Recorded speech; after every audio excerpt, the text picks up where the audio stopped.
Padre Fábio, quando eu estou em oração e peço a Deus uma resposta, costumo observar essas respostas por meio de sinais. Mas aí fico indecisa.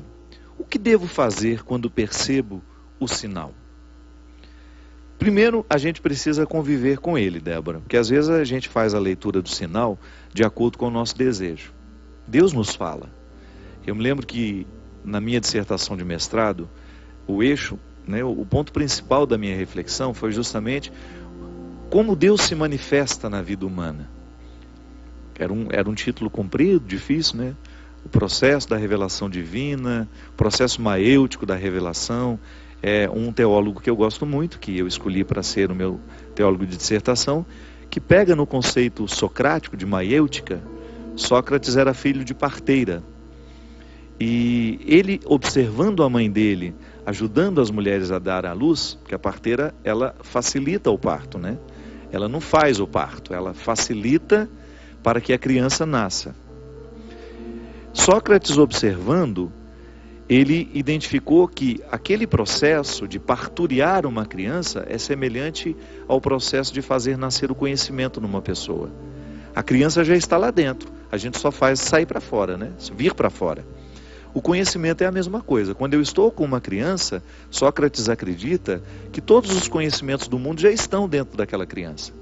O que a gente precisa fazer é parturiar as experiências que já estão ali, inconscientes, que de alguma maneira a gente vai herdando da humanidade. E quando Sócrates identifica que, ao ser professor, ele faz o mesmo que a mãe dele fazia quando era parteira, ele cria a maêutica, que é um método de educação. Na maêutica, você nunca responde o que o aluno perguntou.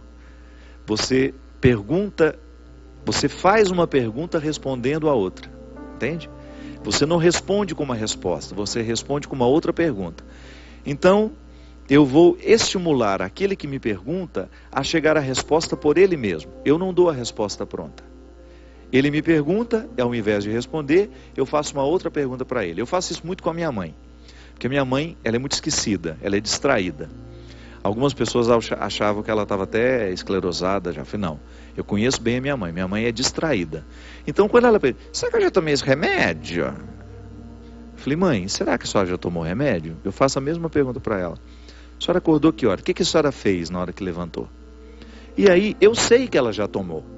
Eu poderia muito bem dizer, não mãe, a senhora já tomou o remédio. Mas é melhor não dizer, porque eu preciso colocar a cabeça dela para funcionar.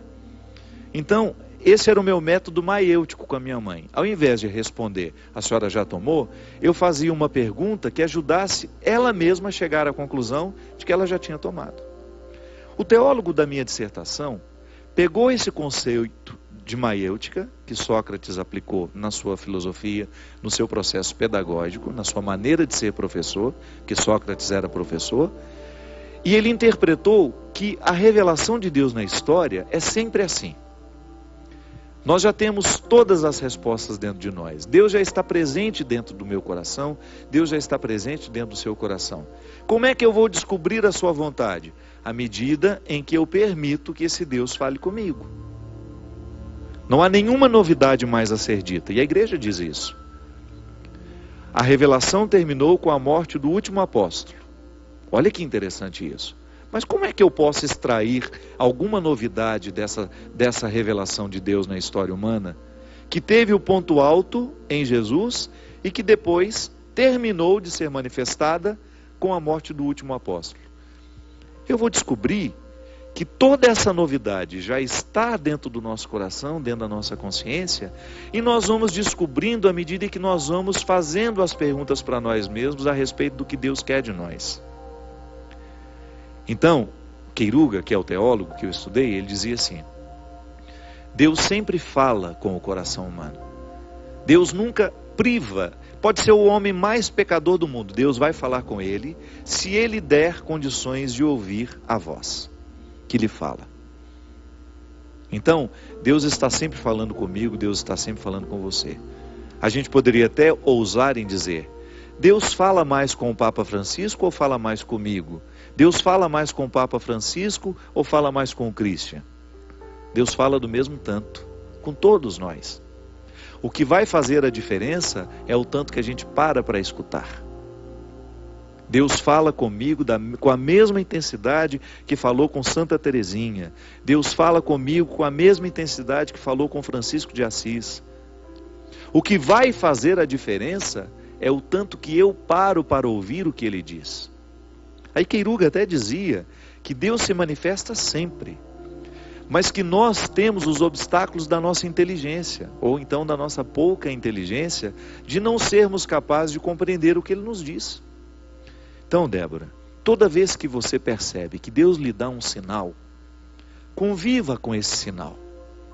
Preste bem atenção para você saber se Deus está realmente dizendo o que Ele quer dizer, ou se você está forjando compreender o que você gostaria que Ele dissesse. Porque às vezes isso acontece. Eu peço a Deus que me dê a graça, vou dar um exemplo simples. Senhor, eu quero que o Senhor me dê a graça de gravar um disco em Los Angeles. Muita gente tem essa vaidade de sair do Brasil para ir a Los Angeles, para entrar nos grandes estúdios com os grandes produtores de Los Angeles. Eu nunca tive esse desejo. Pode ser que um dia eu tenha, pode ser que um dia eu tenha a oportunidade de fazer isso. Aí eu vou rezar e pedir a Deus que me ilumine para saber se aquilo é uma vontade. Mas a minha vontade é tão grande de gravar um disco lá em Los Angeles, que eu vou dar um jeito de escutar que Deus está me mandando ir para lá. Então, eu não faço a leitura dos sinais de acordo com o que o sinal está dizendo. Eu faço a leitura dos sinais de acordo com o que eu gostaria de ouvir. É por isso que eu gosto muito daquela música do Gilberto Gil. Mas olha como é interessante isso. Se eu quiser falar com Deus, eu tenho que desatar o nó da gravata, tenho que desatar o nó do sapato. O que significa desatar o nó da gravata? Quem usa a gravata sabe muito bem o que significa isso, não é?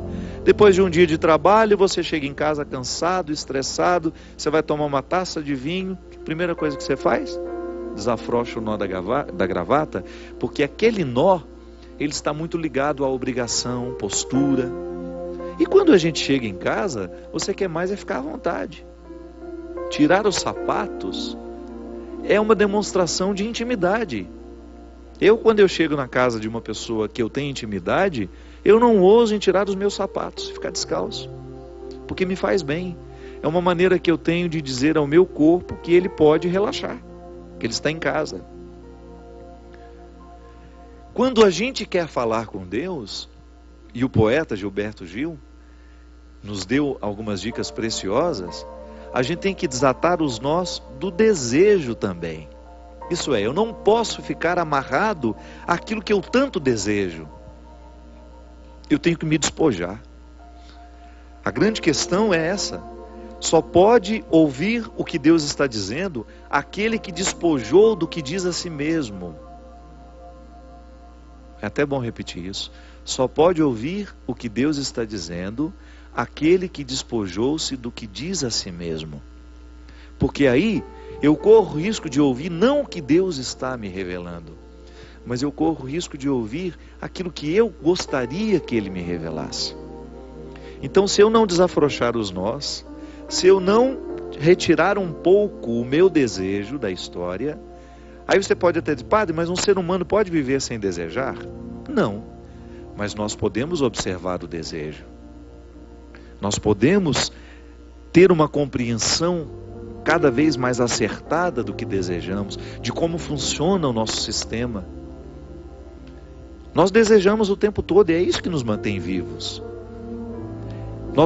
Lacan, o grande psicoterapeuta, dizia que o ser humano nunca pode parar de desejar, porque o que realiza o ser humano não é aquilo que ele tem, mas é aquilo que ele é ausente. Não é o que nós já alcançamos que nos mantém em pé, minha gente. O que nos mantém em pé é aquilo que nós não temos. Olha que interessante isso. Você olha para tudo aquilo que você já alcançou na vida e você chega à conclusão de que isso não é o suficiente para lhe manter em pé e nem disposto para viver. É o que você ainda pode alcançar. Não significa que você está sendo ingrato com a vida, com aquilo que você já alcançou, não. É que se a gente não se desprender do que a gente alcançou, a gente para de alcançar outras coisas. Se a gente ficar abraçado àquilo que a vida já nos deu, se a gente ficar abraçado aos discos que a gente já gravou, aos livros que nós já escrevemos, aos trabalhos que nós já executamos, a gente não se abre à possibilidade de fazer coisas diferentes, coisas novas. É por isso que é tão difícil, é por isso que é tão complicado para aquelas pessoas que fazem muito sucesso, depois voltar a uma vida normal quando o sucesso passou. Sair de cena requer muita sabedoria. Por quê? Geralmente aquela pessoa que foi endeusada num tempo da vida, nossa, como ela era importante, ele foi presidente da República, ele era recebido em todos os lugares, com os tapetes vermelhos. De repente ele sai do poder, 10 anos depois ninguém nem lembra mais. Ou sabe quem ele é, mas não tem mais aquela pompa para receber, ele não vai ser recebido da mesma maneira como era antes. Aí a pessoa entra em depressão. Aí a pessoa perde o sentido da vida. Por quê? Porque continuou amarrado no desejo. Não soube abrir as portas para identificar a possibilidade de viver um novo tempo. Sem protocolos. Ser tratado como gente pelo outro. É tão bom. É tão bom você ser tratado como gente. Descansa tanto a gente quando o outro lhe olha como um ser humano só. Quando esquece os títulos que você tem, ou quando esquece a sua fama, e observa só o ser humano que você é, e acolhe você assim. Para a pessoa que vive o tempo todo, essa coisa de ser imaginado pelo outro, né? Porque a pessoa famosa, ela transita o tempo todo dentro de um contexto de imagem. O outro vê na televisão, o outro vê na capa do livro, o outro vê na capa do CD, o outro vê porque ele é o presidente, porque ele é o senador, ele é o escritor, ele é o ator, ele é o diretor. Então na hora que está diante dele, perde até a espontaneidade, perde a naturalidade e corre risco de não tratá-lo como um ser humano. Por isso que às vezes a relação é tão cansativa, porque é uma relação objetal, não é uma relação natural. O outro parece que se presta a ser um objeto da nossa satisfação. Então a gente nem cumprimenta, já quer tirar uma foto. Nem fala nada, já vai para tirar uma foto. Então quando a gente tem esse contexto, nós corremos o risco de colocar o outro dentro de uma vida que não é real. E depois que por isso, quando ele precisa voltar à vida real, ele tem muita dificuldade. Por isso que é sempre bom a gente experimentar, ser tratado como gente e fazer questão de estar ao lado de pessoas que nos tratam como gente, como pessoas, e só. Se a gente não se desamarra dos desejos, a gente não consegue receber a vida com as suas mudanças. E aí, Débora, se a gente não é capaz de fazer a leitura destes sinais, dessa voz de Deus, nos indicando até isso que eu acabei de falar, talvez seja o momento de sair de cena. E aí eu observar que Deus está me dando todas as dicas para isso. Que Deus está encaminhando o meu coração para compreender a minha retirada como necessária. Para isso que a gente reza. Eu também quero saber qual é o meu lugar no mundo. Eu venho aqui, eu tenho o meu trabalho aqui na Canção Nova, eu viajo pelo Brasil levando a palavra de Deus através da minha música, através da minha arte. Eu acredito no meu ministério. Eu tenho quase 80 pessoas ligadas ao meu trabalho hoje. Então meu trabalho gera a vida de mais de 80 famílias. Eu fico orgulhoso disso. Eu fico muito orgulhoso, fico muito feliz de saber que eu tenho a oportunidade de fazer um trabalho como padre que me leva a muitos lugares. Mas se por acaso eu começar a perceber os sinais de que Deus não me quer mais assim, eu não posso negligenciar os sinais. Por outro lado, eu tenho de conviver com eles. E é por isso que eu sempre digo, Débora, como é que a gente observa que está na hora de mudar? Quando você começa a perceber que você está ficando incomodado com a vida que tem. Gosto de dizer sempre isso. Leve a sério aquilo que lhe incomoda. Observa bem aquilo que está lhe incomodando, porque Deus lhe fala através disso. preste atenção nos incômodos da sua alma e você vai começar a identificar ali a voz de Deus, lhe ajudando a identificar uma mudança. É assim.